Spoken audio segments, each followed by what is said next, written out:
material, não é só falando, é silêncio mental. Vamos ficar tranquilos, e hoje para nós, que estamos na casa há muitos anos, nós achamos que é um dia todo ele especial. É o dia em que nós festejamos o nosso grande mentor. Doutor Bezerra de Menezes significa muito para nós. Para mim, em especial, muito, mas muito mesmo. Mas nós vamos, naturalmente, dar curso ao estudo e levar a palestra deixando que o Marcos fale, porque ele conhece muito mais o doutor Bezerra do que eu. Apesar de nós termos o mesmo tempo de frequência, nós ensinamos a verdade, conhece. E eu gostaria de avisar a vocês que hoje, como fazemos todo o aniversário do doutor Bezerra, nós teremos passe coletivo no Rio. Os médicos se postam lateralmente e o Marcos vai fazer a prece do passe e o nosso amigo Anderson vai tocar a musiquinha. Eu gostaria muito de agradecer a ele, sabe por quê? Porque ele se filiou a nós sem que a gente pediu. Ele veio uma vez, custou e agora não está tendo carteira assinada e tudo. Ele não vai ficar com a casa feliz. Ele vai ter que ir toda quarta-feira. Aí quando estou fazendo a sessão mediúnica, eu escuto ele tocar essa tarde, agora ele vai fora. Não sabia dar uma verdade, né? Nós vamos pedir a ele que faça a leitoria, faremos uma prece para que o Marcos faça a palestra. Alguma coisa. Não necessitam de médico os que estão sãos, mas sim os que estão enfermos. Jesus, Lucas capítulo 5, versículo 31. Quem sabe ler, não se esqueça de amparar o que ainda não se alfabetizou.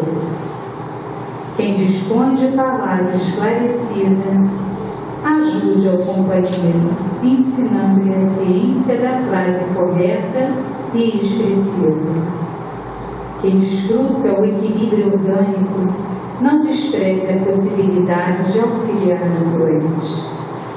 Quem conseguiu acender alguma luz de fé no próprio espírito, suporte com paciência o infeliz que ainda não se abriu a mínima noção de responsabilidade perante o Senhor, auxiliando a desvencilhar-se das trevas. Quem possua recursos para trabalhar, não ouvide o irmão menos ajustado ao serviço, conduzindo sempre que possível a atividade digna. Quem estime a prática da caridade, compadeça-se das almas endurecidas, beneficiando-as com as vibrações da prece. Quem já esteja entesourando a humildade, não se afaste do orgulhoso, conferindo-lhe como exemplo os elementos indispensáveis ao reajuste. Quem seja detentor da bondade, não recute assistência aos maus, de vez que a maldade resulta invariavelmente da revolta ou da ignorância. Quem estiver em companhia da paz, ajude aos desesperados. Quem guarde a alegria, divina graça do contentamento com os tristes. Asseverou o Senhor que os sãos não precisam de médico, mas sim os enfermos. Lembra-te dos que transitam no mundo entre dificuldades maiores que as tuas. A vida não reclama o teu sacrifício integral em favor dos outros, mas, a benefício de ti mesmo, não desdenhes fazer alguma coisa na extensão da felicidade comum.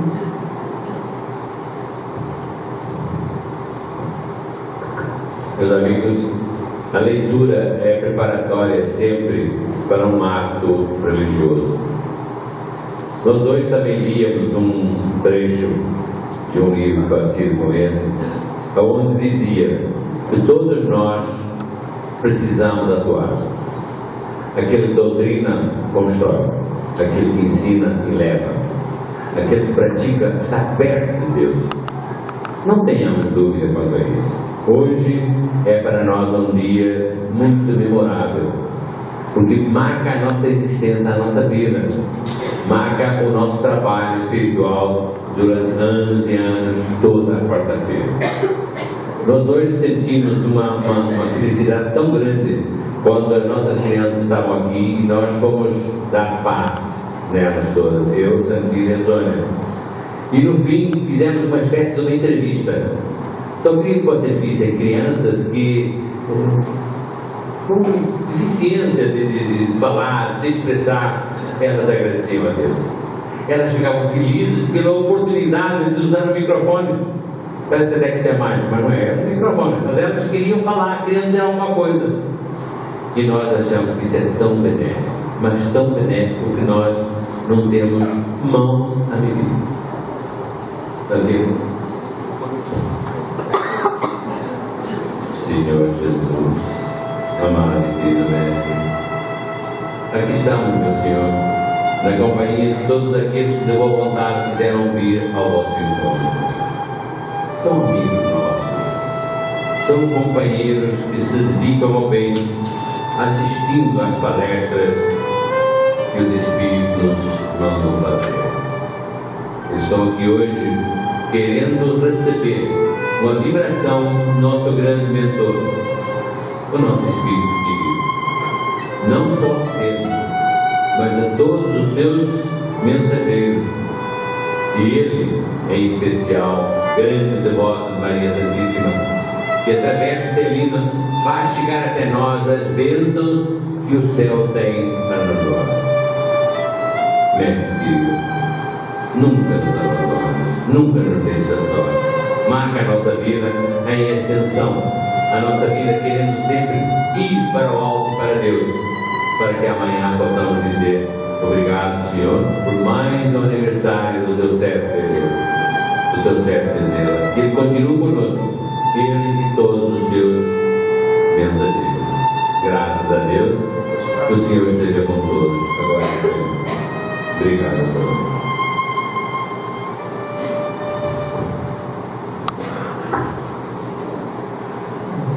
Boa noite, meus amigos.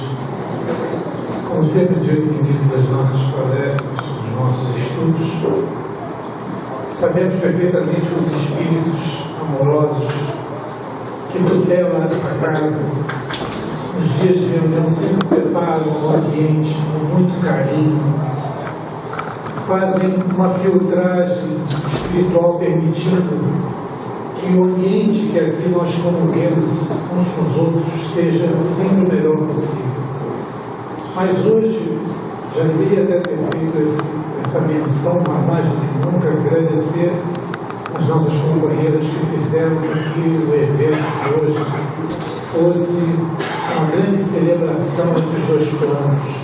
Os nossos colegas que trouxeram flores, que distribuíram mensagens através da internet, que publicaram através das páginas do Solar, do Facebook, enfim. Mas que, mais do que o trabalho propriamente dito, a vibração, a alegria de podermos compartilhar com todos vocês essa data que para nós é sempre um grande marco. Eu digo para vocês que a minha alegria só não pode ser maior do que a minha responsabilidade de falar, de dizer os bilhetes. É sempre um tema que fala muito forte dentro dos nossos corações, e eu digo a vocês que desde a primeira vez, já se vão muitos anos, que me iniciaram nessa tarefa de fazer palestra, eu tive muito claramente para mim que a minha opinião jamais poderia ser opinião prevalecente. Que eu era uma pessoa incumbida de estudar a doutrina espírita o máximo possível, me empenhar no estudo do postulado filosófico espírita, para poder transmitir isso da melhor maneira. Porque não basta ler, não basta aqui parafrasear os textos evangélicos sem dar o verdadeiro significado, sem mergulhar na palavra de Jesus, porque esse é o grande desafio das nossas existências. O que temos feito por nós, de que maneira temos conduzido as nossas vidas. E o ensino da palavra de Jesus na letra morta, ele nada significa se não conseguimos tirá-lo de lá, se não conseguimos extraí-lo dos livros, se não conseguimos depreendê-lo das palavras. Esse realmente é sempre o nosso maior desafio.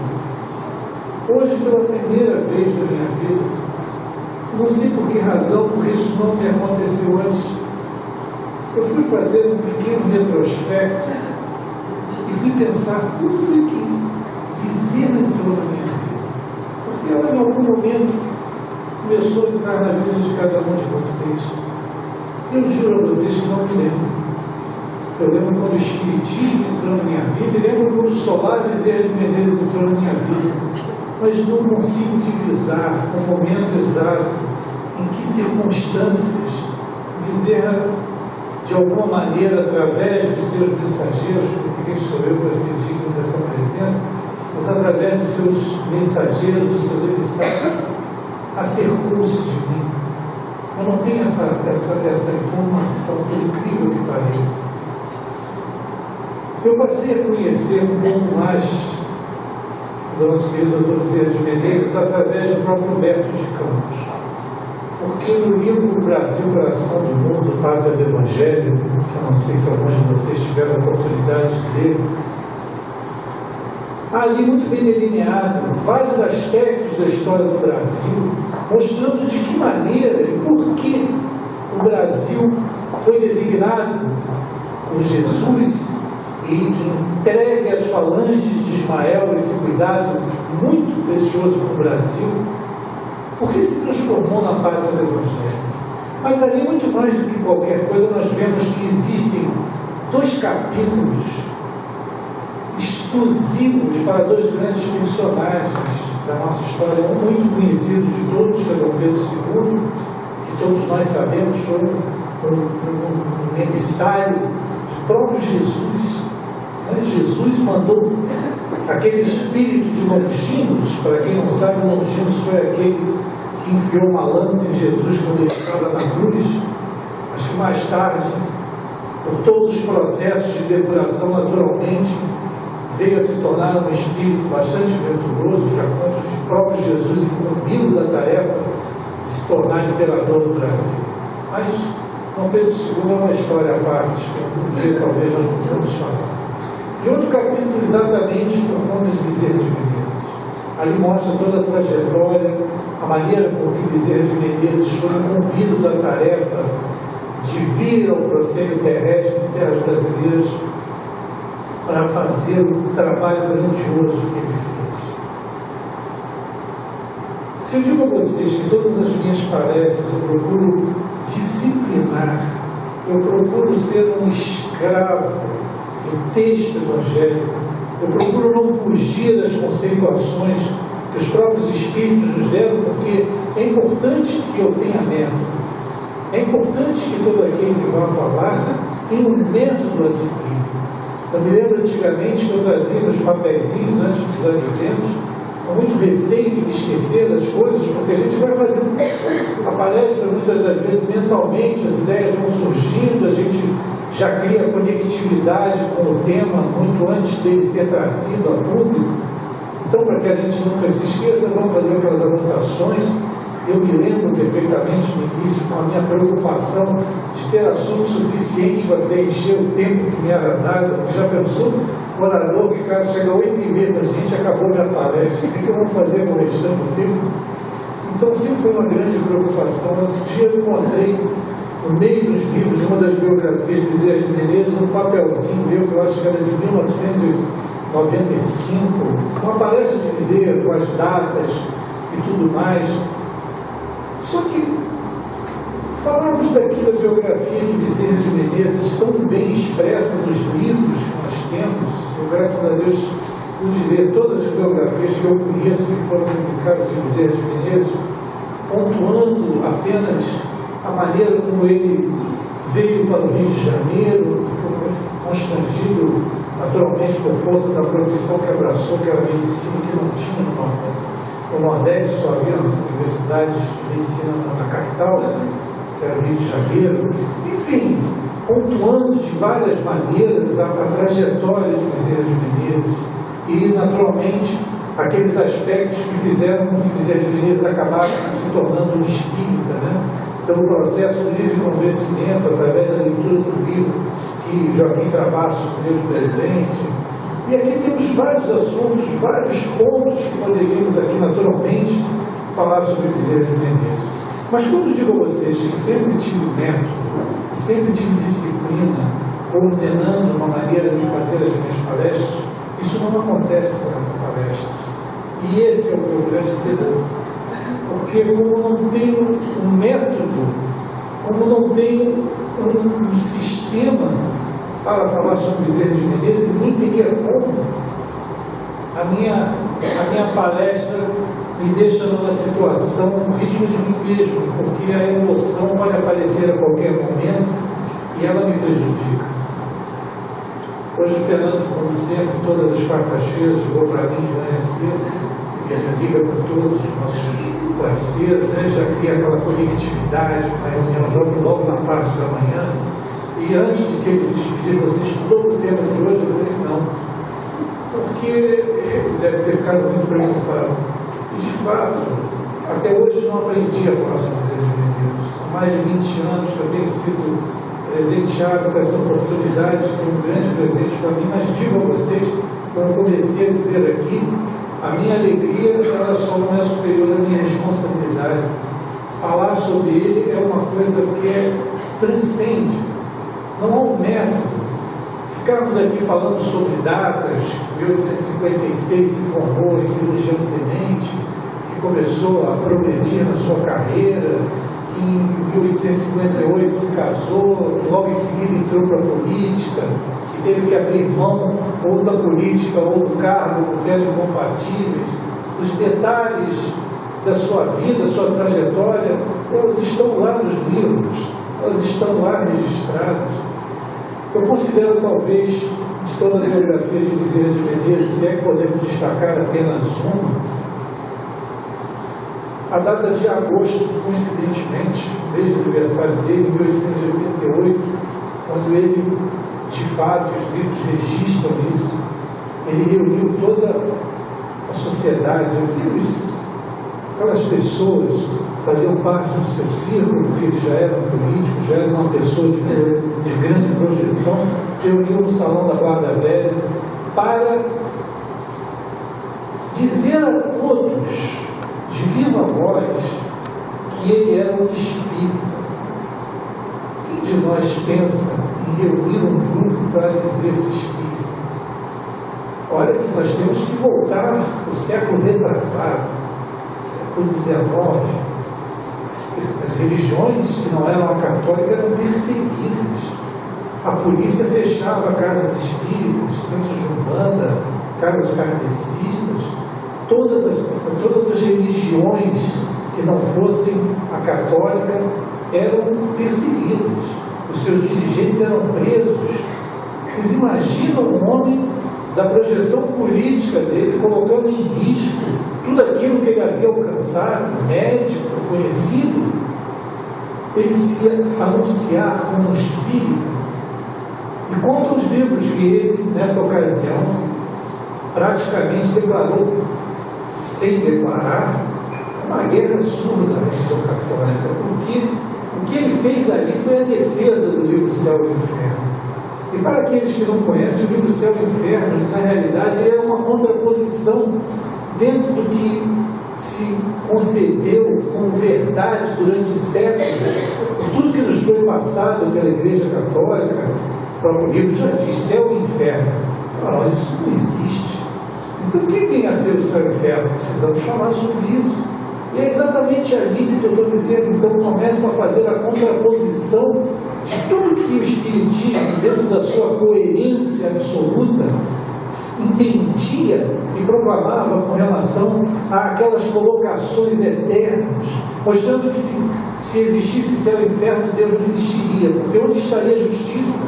Onde estaria a condenação irremissível daquele que errasse, que não tivesse chance, possibilidade alguma de corrigir o seu erro? É assim que funciona. Se na lei humana o ser humano tem chance de se redimir, tem chance de pagar os seus erros, tem chance de voltar à sociedade muitas das vezes, tem chance de se recuperar, então a lei de Deus estaria completamente distante dessa humanidade que a própria lei dos homens procura acompanhar pela evolução dos tempos. Esse foi o foco que o nosso querido Dr. Bezerra de Menezes colocou nessa reunião. Desnecessário dizer a vocês, e a cena é muito clara, que pouco a pouco as pessoas iam lhe virando as costas.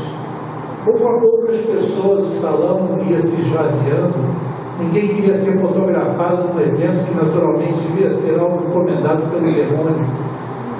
E ali então, nosso doutor Bezerra de Menezes, defendendo com a convicção que era natural, colocando a cara a tapa, como se costuma dizer, e assumindo-se plenamente como um espírita, torna a dizer, numa época de perseguições, numa época de pouco entendimento dessa grande doutrina libertadora que nós hoje podemos aqui nos reunir tranquilamente, né? A Constituição garante liberdade de credo para todas as pessoas. Então, esse era o grande Bezerra de Menezes. Isso era apenas uma parte. O que aconteceu com Bezerra de Menezes durante a sua trajetória? O que foi modificando naquele homem que foi se transformando gradativamente nesse espírito que hoje nós conhecemos? A partir do momento que Bezerra de Menezes tirou dos livros a letra morta e entendeu que se aquilo continuasse nos livros e não dentro dele, ele não poderia ser autêntico, ele não poderia ser o que ele verdadeiramente entendia como um espírita, ele passou a vivenciar o que estava ali. Dr. Bezerra de Menezes passou a ser um escritor, escreveu vários livros de caráter científico e de caráter filosófico. A loucura sobre o novo prisma foi uma coisa completamente revolucionária para a época, porque o Dr. Bezerra de Menezes, experimentado nas mesas mediúnicas, nas mesas de desobsessão, compreendeu muito cedo que alguns espíritos, e principalmente médiuns aos roldões, estavam habitando os hospitais psiquiátricos sem ter qualquer característica de loucura. Apenas viam espíritos, apenas recebiam, eram acossados por espíritos obsessores, tinham uma mediunidade muito aflorada e por isso eram visitados e sofriam de uma forma muito maior do que outras pessoas a presença desses espíritos. E então, Bezerra de Menezes pôde perceber que a loucura sobre o novopismo, como o título do livro já sugere, era outro tipo de loucura, entre aspas, porque existia a loucura cientificamente comprovada através da lesão do cérebro, que era a causa primária e que mais identificada, mas a outra, que levava tantas e tantas pessoas não loucas para os hospitais psiquiátricos. Então ele, mais uma vez, lança estudos sobre isso. Como é essa loucura? É importante que dissociemos. E o livro é extraordinário nesse aspecto, e torna a dizer, é um livro dentro do foco da medicina, da ciência, muito interessante.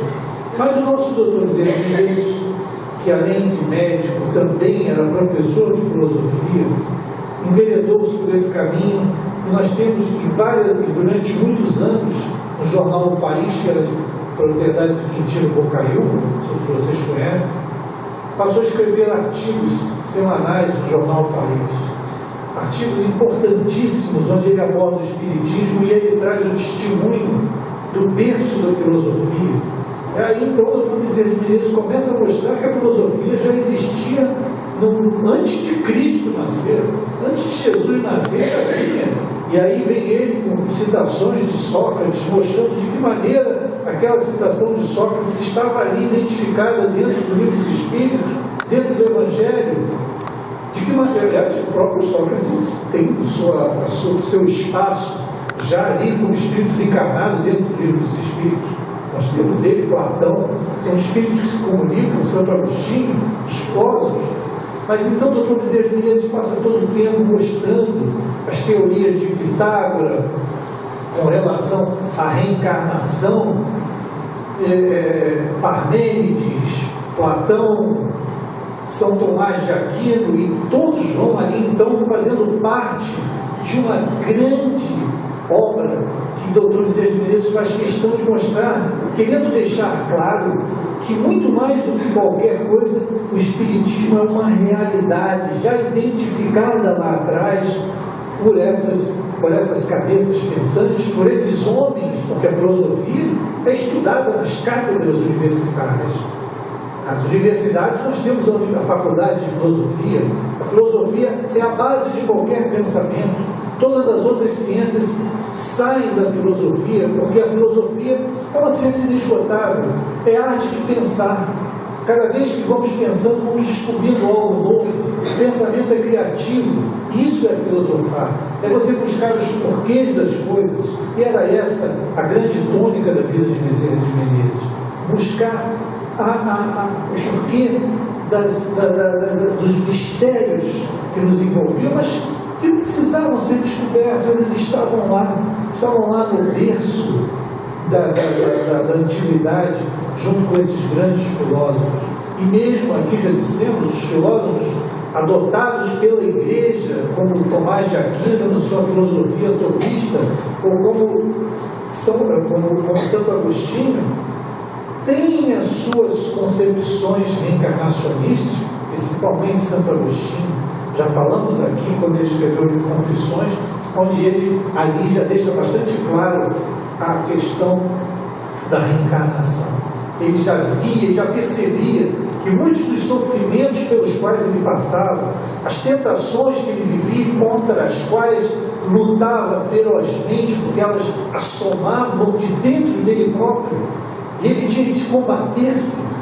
Todos sabem, Agostinho, sua primeira fase de vida, ele viu uma vida muito profana, muito do mundo, com relação às mulheres, ao sexo, à esborne, tudo. E a partir do momento em que ele caiu em si, ele passou a combater tudo isso e ser um novo Santo Agostinho. Eu particularmente só conheci, não estou dizendo somente esses dois existiram, mas eu só tenho conhecimento de dois espíritos que conseguiram mudar completamente a sua vida numa única encarnação. Uma foi Agostinho, Santo Agostinho, a outra foi Paulo de Tarso. De perseguidor de cristãos, ele passou a ser perseguido por amor a Jesus numa única existência. Nem esperou. Como é que um homem que era um perseguidor que aprisionava cristãos para ir para os grandes círculos romanos, numa única existência, na mesma existência, consegue ser um grande Paulo de Tarso? É interessantíssimo como isso se processa.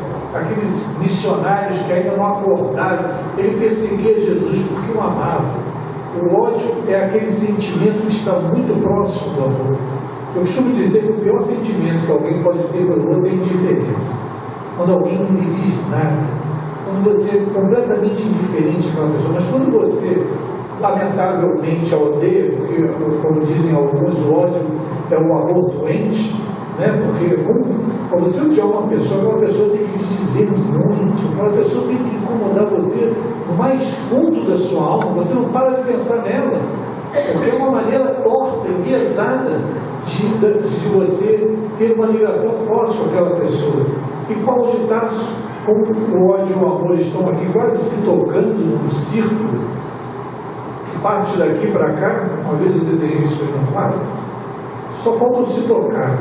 Um sentimento quase que se transforma no outro. Muitas vezes aquele que ama acaba odiando e aquele que odeia acaba amando. Porque estão ali muito próximos, são sentimentos extremos. Mas voltando novamente, o Dr. Bezerra de Menezes então passou a trabalhar intensamente e se expor como espírito, assumindo a Federação Espírita Brasileira como presidente mais de um mandato, numa época conturbada em que haviam discussões temáticas sobre questões do corpo fluídico de Jesus, e os embates se sucediam, e todo mundo de que lado o senhor está? Como se Bezerra pudesse estar ao lado de alguém. Bezerra está ao lado de todos, Bezerra está ao lado da doutrina, Bezerra está ao lado da unicidade. Ele veio para unir, não veio para ser partidário. Ele é partidário de Jesus, Muitas pessoas não entendiam esse posicionamento. Cada um queria puxar Bezerra de Menezes para o seu lado, para o seu ponto de vista. Bezerra de Menezes, com o passar dos tempos, e vivenciando mais uma vez, para nós dizer, a página do Evangelho, o tema, a própria palavra de Jesus, os próprios ensinamentos ali contidos, o Dr. Bezerra de Menezes passou a se desinteressar por todas as coisas que o mundo oferece. Ele passou a se desinteressar por tudo aquilo que gera fascínio nas outras pessoas. E é lógico que a maior delas é o dinheiro. Porque o dinheiro faz com que a pessoa também adquira fama, visibilidade. Bezerra de Menezes já tinha conseguido essas duas coisas. Mas, diante de tudo aquilo que ele havia aprendido, será que talvez aquilo que ele havia sido não poderia muito bem estar mais associado a questões do ego do que do próprio eu que ele queria cultivar? E as consequências disso foram naturais. O Dr. Bezerra de Menezes passou a assumir o seu consultório, saiu da vida política e acumulou apenas o seu trabalho no consultório com as suas responsabilidades editoriais do jornal O País, com colunas escritas também no jornal da FEB, e a sua função principal de presidente da Casa Máter do Espiritismo, que era a Federação Espírita Brasileira. E o que aconteceu foi exatamente isso. O Dr. Bezerra de Menezes, a partir do momento em que viu que nada do que aquilo que os seus olhos alcançavam mais lhe interessava, que nada desse chamado mundo de Mamon não lhe atraía mais, ele foi automaticamente parando de perseguir o dinheiro e foi parando e automaticamente, de uma maneira sem planejar, ele foi se despossuindo das coisas que tinha. E assim está bem claro na sua trajetória. Ao assumir o consultório, chegava alguém que não podia pagar, e eram quase todos, nós sabemos disso, por isso a alcunha de médico dos pobres. Aí o doutor Bezerra não cobrava consulta. Quem trabalha de graça, é lógico, o doutor Bezerra de Menezes ali, e pior, não só não cobrava, nós todos sabemos, que a sua biografia mostra isso, ele ainda dava dinheiro, porque ele dava uma receita, a pessoa não tinha dinheiro nem para comprar pão, que tirar remédio. E aí, como é que ficaria? A pessoa continuaria doente, então ele dava, até que tirou tudo, né? Ele já estava devendo, na realidade. E passando verdadeiras necessidades. Graças a Deus, o amigo Guilherme Cordeiro, que era dono da farmácia Cordeiro, sempre procurava lhe dar ajuda, sabendo do seu ideal, tudo que ele abraçou de forma bastante significativa para si. E foi assim. O Dr. Bezerra de Menezes então passou a não conseguir entender a vida sem que ela fosse um serviço ao próximo, sem que ele pudesse servir ao próximo na FEB, através das mesas mediúnicas em que consolava e que dava diretrizes àqueles espíritos sofredores, como no mundo encarnado, aqueles irmãos todos que ali se amontoavam diante do seu consultório, necessitando de uma ajuda, de uma palavra de consolo. Às vezes apenas ser tratado com dignidade já é uma grande recompensa para aquele que mendiga a atenção do mundo. Quantas vezes as pessoas viram as costas, muitas pessoas querem apenas conversar, necessitam apenas serem tratadas com atenção e não conseguem. Por isso costuma-se dizer que não há ninguém tão pobre que não possa dar algo de si. E o que é mais interessante nisso tudo, o Dr. Bezerra de Menezes não apenas dava um pouco que já lhe restava, ele dava o máximo de si, que era o seu tempo, empregando o seu tempo, porque, como se costuma dizer, assinar um cheque é fácil. Mas quem dá o seu tempo? Quem está disposto a abrir mão das suas atividades, ou de parte das suas atividades, para se dedicar a um trabalho, para se dedicar a uma tarefa, e que dirá até mesmo com assiduidade, com disciplina? Não são muitos, nós sabemos disso. Esse é o grande legado de Bezerra de Menezes. Portanto, falarmos aqui sobre Bezerra de Menezes seria enxugar gelo, como costumo dizer, porque nunca vou, de fato, chegar a algum lugar. Eu me lembro de todas as vezes, eu digo a vocês que eu não lembro realmente de quando eu fiz hoje um esforço sobrenatural para me lembrar em que momento aconteceu essa minha conectividade com Bezerra de Menezes. Mas me lembro que antes do solar, eu já fazia preces a ele. E depois de ler muitos livros no Humberto de Campos, onde ele é muito sagaz, muito áspero, e ele ficava concitando o leitor a trabalhar. Ele falava, tinha tiradas como: mas se depois de ler tudo isso você ainda continua sentado tranquilamente com o seu pijama no sofá da sua sala, não sei o que, não sei o que, não sei o que. Aí vinha aquelas coisas, você levava um choque, a gente tem que trabalhar, não adianta. Eu ficava só lendo o livro espírita, não parava, um atrás do outro, um atrás do outro, e agora é hora de trabalhar. E uma noite, eu fiz uma peça do Dr. Bezerra de Menezes, eu digo só vocês assim, Dr. Bezerra de Menezes, pelo amor de Deus, eu sou uma pessoa extremamente tímida, sou até hoje. Eu não sei entrar em lugar nenhum, eu não sei me oferecer para fazer nada.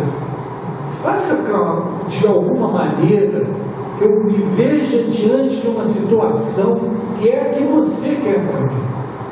Vamos florescer onde fomos plantados, mas eu preciso saber aonde que eu vou me plantar. Eu não sabia em que direção ir, para onde procurar nada. Isso foi de noite. No dia seguinte, esses pedidos ele atende muito rápido. No dia seguinte, estava caminhando aqui pelo campo de São Cristóvão, aí passei na frente do Bezerra de Menezes, tinha uma tabuleta lá, era a época do frio. Precisamos de cobertores, de casaquinhos para as meninas, não sei o quê. Quando eu li aquilo, e ainda vi que a casa era só a Bezerra de Menezes, na época que eu informei, eu falei, não pode ser, né? Eu fui correndo na Rua da Alfândega, comprei um monte de cobertor, casaquinho, camisa da Eric, de manga comprida, vim para cá, qual é a chance que ele me deu? Aí conheci os diretores, o Aquiles, de série, e olha, a partir daquele dia eu comecei a levar para cá. Em menos de um ano eu já era diretor da casa, enfim, participei de várias direções. Fernando já logo em seguida veio o Roberto, veio Fernando, mas aí começamos a reunir o grupo que até hoje está aqui. Então, esse pedido eu me lembro do Dr. Bezerra de Menezes ter atendido, mas assim, muito rapidamente. Tem outros que eu faço e demora tanto, mas esse ele foi muito rápido, espero que o interesse dele. Mas ele me ajudou muito nesse aspecto, porque ele disse onde ele queria para a gente trabalhar. Mas continuo sem saber. Uma hora, quem sabe, eu descubro como é que ele entrou na minha vida. Mas eu acho que, na realidade, ele nunca saiu da minha vida. E eu acho que eu nunca saí da dele, porque tenho para mim que todos nós que aqui estamos, e o nosso Chico Xavier já fala muito sobre isso, todo espírita foi padre, ou foi francês, não sei porquê, mas ele sabe o que está falando. Todos nós, de alguma maneira, já vimos vindo juntos. Um dos textos muito bonitos que ele disse aqui na nossa súmula de um dos sábados, das nossas reuniões, ele fala uma grande coisa: todos vós assumistes compromissos antes de reencarnardes, com os quais consentiram. Ele estava lá, ele estava presente. Quando nós fizemos aquele monte de promessas, igual o noivo na beira do altar, então ele estava lá. Pagar é complicado, né? Mas todos nós despertamos em determinado momento, por algum motivo, e acabamos chegando nos lugares onde nós chegamos. Nosso tempo está quase acabando, nem abrindo aqui, tem um monte de páginas, mas eu vou a primeira. Eu quero apenas mandar para vocês, o que eu acho muito mais importante do que falar sobre Bezerra de Menezes, é falar através de Bezerra de Menezes. Trazer a mensagem dele, que é o mais importante.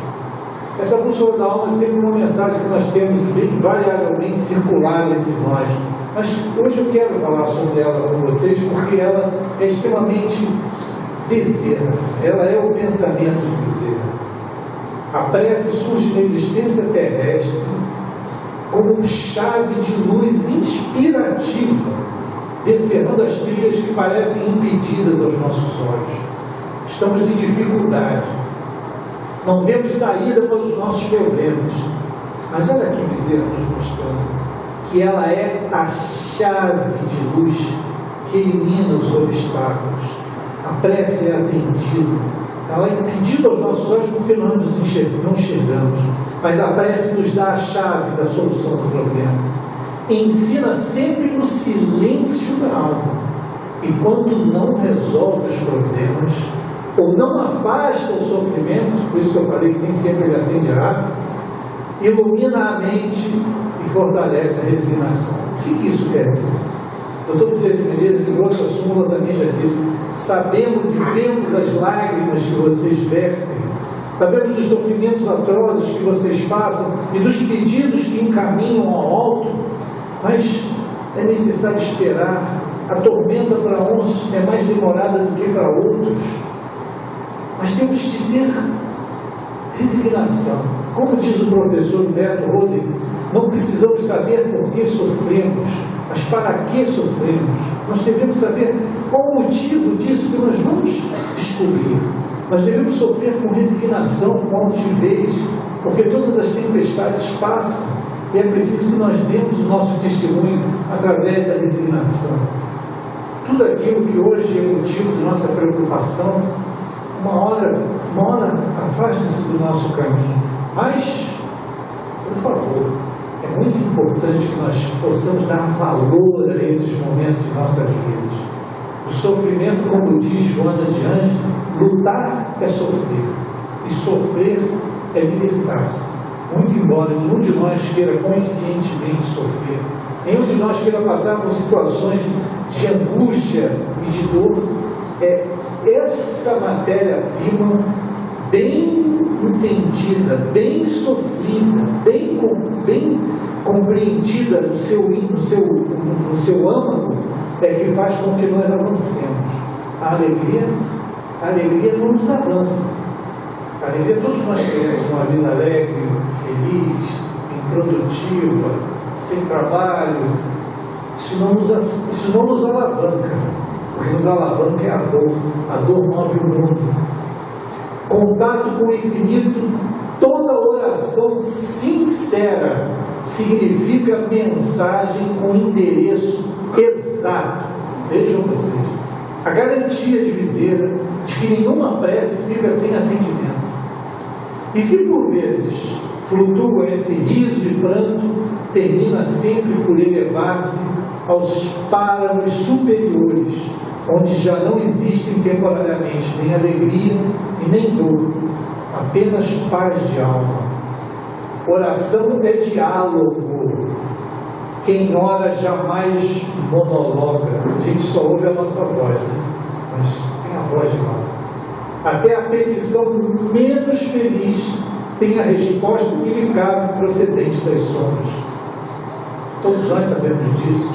Todos nós hoje temos noção perfeitamente de que a prece, essa ferramenta tão importante, que os Espíritos não cansam de nos recomendar: orai sempre, orai todo o tempo, estai sempre em modo, não canseis, um dos Espíritos fala com bastante carinho: não vos preocupeis em nos afadigarmos. Não que a gente fica, puxa, a gente fica o tempo todo. Tem uma amiga minha que é presidente de casa espírita, fala assim: Marcos, eu sou a maior obsessor do Dr. Bezerra de Menezes, porque eu peso tanto para ele. Mas ele gosta de vida, que bom, ele sente quando você está próxima dele. Não vos preocupeis em achar que nos afadigamos. Façam as preces. Agora, é importante que nós saibamos o que estamos pedindo. Os Espíritos nos recomendam que nós peçamos ao Pai, aos bons Espíritos, que se cumpra em nós segundo a sua vontade, porque é o que vai acontecer. Mas para o nosso bem, as coisas que nós planejamos, as coisas que nós botamos lá na frente como nosso objetivo, muitas das vezes, principalmente no campo material, e que por vezes, não obstante o nosso comprometimento íntimo com a realização daquele evento, se ela não acontece, isso tudo atende imperativos que nós desconhecemos, mas que mais lá na frente nós vamos compreender, e que sempre será para o nosso bem. A nossa visão é pequena, eu só vejo até onde está aquela parede, mas quem está em cima está vendo tudo que está se passando na rua.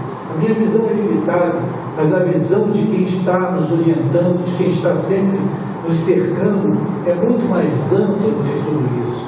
Então, a oração, ela se reveste dessa grande importância para todos nós, para as nossas vidas. Esses dias, por acaso, às vezes eu estou um pouco ocioso, trabalho, eu vou lá no Google e boto lá, dizer Menezes, alguma coisa, tudo mais. Eu vi um livro que eu nunca tinha visto na minha vida, foi a primeira vez. O título do livro é Eu Queria Ser Dr. Bezerra de Menezes. Eu achei assim muito engraçado, porque se eu queria ser Dr. Bezerra de Menezes, por que ele não é? Os exemplos estão diante de nós não para apenas ficarmos admirando. Os exemplos são eloquentes, muito mais do que as palavras, para que nós nos modifiquemos a ponto de sermos iguais a eles. Nós colocamos lá Jesus. O que Jesus disse para os seus apóstolos? Tudo isso que eu faço, vós também podeis fazer e até melhor.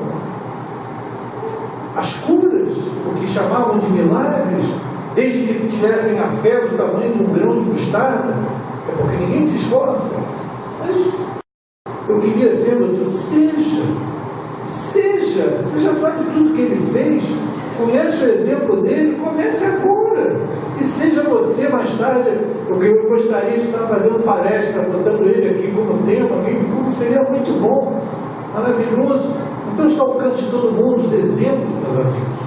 Francisco de Assis, a gente olha com veneração e com justa veneração, Santo Agostinho, mas por favor, como tiramos as letras do livro frio e transformamos nas nossas vidas, peguemos os exemplos deles, foram como de precursores para nós. Nós devemos nos inspirar no que eles fizeram para fazermos juntos com nós próprios, para modificarmos as nossas vidas. Não, eu nunca vou fazer, não, ele é um santo. Por quê? Porque se nós estamos em processo de aprimoramento, como diz o Fernando, um dia todos nós seremos santos e sábios, essa é a nossa destinação. Por que não começar agora? Vamos chegar, quero ser doutor, dizer, seja, meu amigo, seja, quantos queiram, abram mão de muitas coisas, porque todo mundo quer ser, mas ninguém abre mão de uma série de detalhes, né? Uma série de detalhes.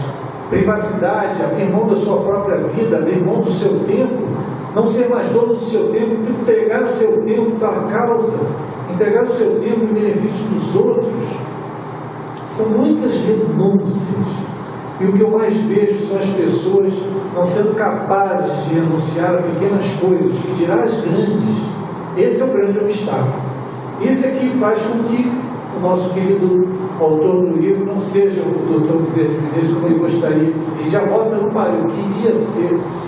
Eu vou ser. Seja. Porra, faça por onde? Já sabe o caminho das pedras. Apenas, mais uma vez, digo, renuncie. Aquele que não renunciar, como dizia Jesus, na verdade, não poderá me seguir. É preciso renunciar a muitas coisas. E nós, pela nossa cultura, pelos atavismos de séculos e séculos, de muitas existências que já andamos por aqui, nós não somos capazes de abrir mão das coisas. Renunciar significa, como para nós, perder, mas para a filosofia espírita, para os grandes espíritos, é a ganhar. Aquele que renuncia, ganha. Essa é a grande realidade. Aquele que dá, recebe muito mais. Esse é o grande princípio, a lei dinâmica que rege o mundo. Quanto mais nos liberamos, quanto mais damos, mais recebemos. Isso está na prece de Francisco de Assis, que já lá atrás, na Úmbria, percebeu que a filosofia de Jesus era essa. Há muito mais alegria em dar do que receber, e recebemos tão mais do que damos. Teríamos vergonha se percebêssemos com clareza, com os olhos da alma, tudo que nós recebemos em relação ao que nós damos é muito mais. Nós somos muito mais beneficiados do que possamos ter a pretensão de beneficiar quem quer que seja. Precisamos calçar as sandálias da humildade, ajoelhar mentalmente diante dessas figuras tão amorosas e agradecer sempre pela oportunidade de poder trabalhar, pela oportunidade de começar a trilhar os caminhos que eles já trilharam muito mais rapidamente do que nós, porque já estão lá na frente, muito adiantados, mas nós vamos chegar lá. Nós vamos trabalhar intimamente para chegar lá. Precisamos mudar tantas coisas, mas uma de cada vez. Não nos preocupemos com o todo, preocupemos com aquilo que hoje nós já percebemos de errado, mas que nós podemos combater. Caiu, como diz Joana, reajunte os joelhos, levante-se e siga adiante. Não pode ficar no chão. Errar é natural. Todo aquele que começa um processo de modificação cai. Cai não cai uma nem duas, cai várias vezes, mas isso não pode ser motivo de desistirmos. Isso não pode ser motivo de desistência. É preciso persistir. Nós temos muitas outras, só mais uma, Márcia, só para não... São várias, mas vamos nessa. Filhos, as atividades humildes da casa espírita são a vossa garantia de paz e equilíbrio íntimo. Olha que maravilha. Dentro dela, não aspireis a nada, além do que seja servir, sem que vos entregueis às discussões que costumam inutilizar as vossas oportunidades de subida espiritual. Silenciai os vossos rancores e considerai-vos os maiores necessitados, agradecendo ao Senhor a bênção do serviço espírita em que vos refugiais da tentação. Exatamente, em outras palavras, o que eu antecipei. A casa espírita, ela se torna a nossa grande fortaleza. É onde nós reabastecemos de energia. É onde nós buscamos os recursos que nos alimentam aquilo que nós mais somos famintos, que é a nossa vontade de sermos melhores do que somos hoje. É a nossa vontade de dizer para a nossa própria alma, de si para si mesmo: hoje eu estou melhor do que fui ontem. Hoje já me percebo caminhando muito mais firmemente no caminho que eu gostaria de trilhar. Vamos em frente, meus amigos. Que a grande mensagem de Bezerra, mais do que tudo, com o seu exemplo de vida, possa ser inspirador para todos nós. Bezerra é essa luz que nos guia. E outro dia eu ouvi, acho que já comentei isso com vocês, eu estava no Espírito da Regeneração, e o presidente da casa, o Walter, estava conversando, se conversa assim, muito informal. Ele falou uma frase que eu não vou esquecer nunca mais, que eu achei interessante. Porque alguém lá falou assim: o doutor Bezerra de Menezes é um espírito iluminado. Ele falou: o espírito iluminado é você, ele é um espírito iluminante, você recebe a luz que vem dele. E é verdade, o doutor Bezerra de Menezes é um espírito iluminante. A luz sai dele para fora, ele não recebe a luz, embora lógico, né, no sentido figurado, de Jesus e de Maria, que estão sempre iluminando ele, mas Bezerra de luz própria. Ele é um espírito verdadeiramente iluminante, e que ele continue iluminando a todos nós, vocês todos que são agora, desde já batizados como espíritos iluminados. Capaz de nosso querido Mestre Jesus, nessa grande assembleia que nós temos, possa iluminar cada um de vocês.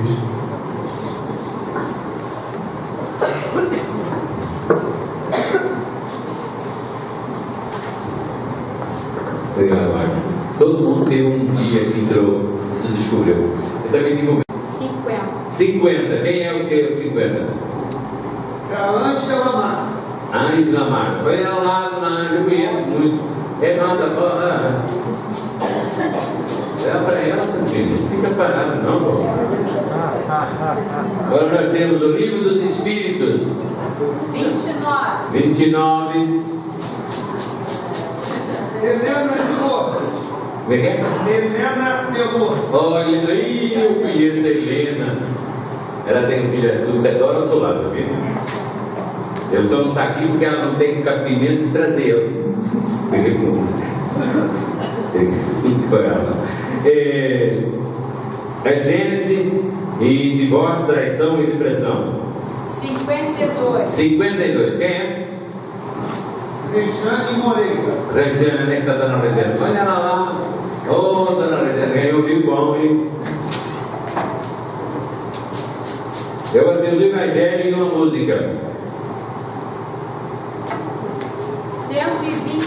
127. Quem?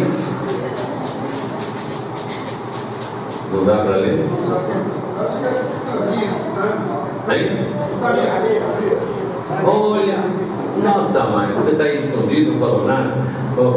Olha, desse lado aqui, Sandinho, desse lado. Vai de volta. E agora nós temos o Céu e o Inferno. Nós estudamos esse livro todos sábado, 15 dias. Sábado nós vamos estudar. Quem quiser vir participar, estou aberto aqui fora. Lá dentro não tem a sessão do que vai ser campanha chata. Mas aqui fora pode vir. A gente vai saber a diferença do que é o céu e o que é o inferno. O Marcos acabou falando, hein? 13. Olha o número bonito. 13, quem é? É a Dona Márcia Dourado. Dona Márcia. Não precisa frequentar essa sessão, Dona Márcia. Foi premiada, né? E temos outro sorteio. O último. Olha, é uma doação. O livro dos médios e o Evangelho dos Espíritos. Eu vou fazer um sorteio só, porque foi uma doação, não vou separar. Quem é? 47. É uma doação. 46 recebe nada. Miriam de Souza. Miriam, onde é que está a Dona Miriam? Olha a Dona Miriam Alissa. Leva para ela. Não precisa levantar não, leva ele, é forte. Deve dar um coisa para ela. Ela vai aproveitar bastante. Espero que aproveite. Pessoal, nós não vamos ter passe hoje. Mas nós pedimos aos médios que se levantem para fazerem uma espécie de um cordão nas laterais. E, naturalmente, que o Marcos vai fazer a prece final. E o nosso amigo Anderson vai fazer a sua musiquinha. Quanto que tem o próprio?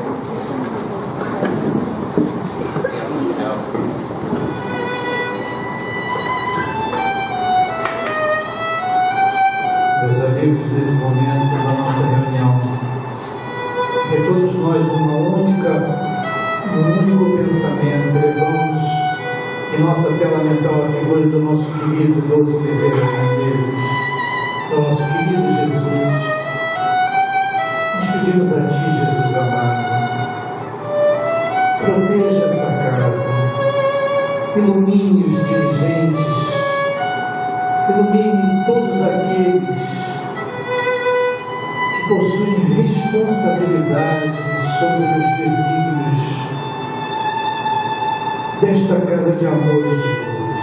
Permita, Jesus, que os espíritos amorosos que hoje aqui estiveram em grande número, assessorando-nos nos trabalhos, na Assembleia entre os dois planos encarnados e desencarnados, possam envolver os nossos companheiros que aqui estão, através dos médiuns postados na aplicação do passe fluido magnético.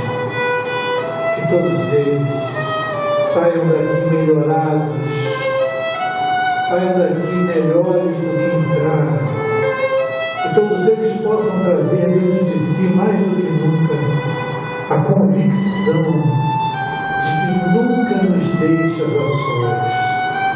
Que não importa o tamanho do nosso problema, não importa o tamanho da nossa aflição, todo o céu nublado sempre cede espaço em algum momento a um sol radiante.